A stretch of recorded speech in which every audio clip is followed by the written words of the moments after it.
看这个病院头前发生了抢人的代志啊！坐伫轮椅枕顶头呢，这个老先生的102岁，去互因囝杀咧走。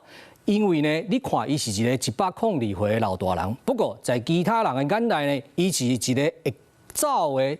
8亿，因为伊财产啊，房地产就8亿遮尔多啊，所以啊，最近啊，伊甲伊68岁来他照顾的女性啊，竟然去登记结婚，但是这个过程呢，伊这个囝离逝世，无人知影，所以因囝一知影这情形，马上去病院，但因老爸要他抢走，所以就发生这个抢轮椅的情形啊。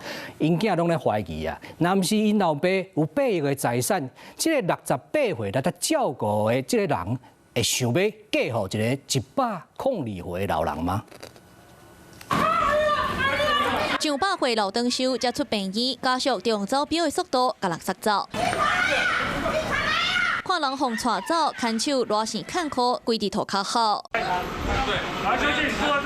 家属之间发生抢人大战，因为王氏老长寿，而且常常甲照顾伊多年的看护登记结婚，不过事实真正拢唔知影，这个对方是为着财产，佫无爱互因甲老爸见面。怀我爸爸去结婚，只会说好不好，就这样子，自己没有什么思想能力的。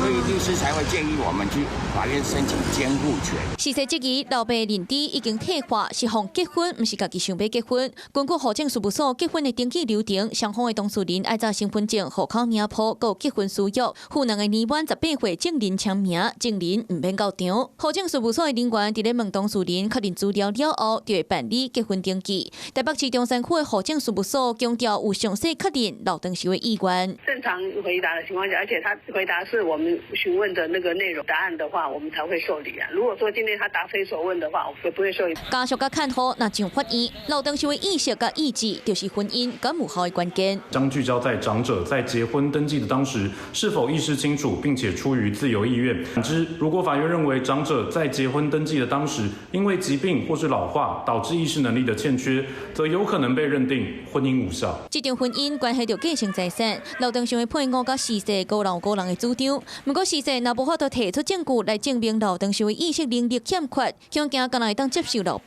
搁再结婚的事实。你好，我是宋彦明。想掌握最及时的新闻资讯吗？赶紧订阅、按赞、开启小铃铛，锁定华视新闻 YouTube 频道。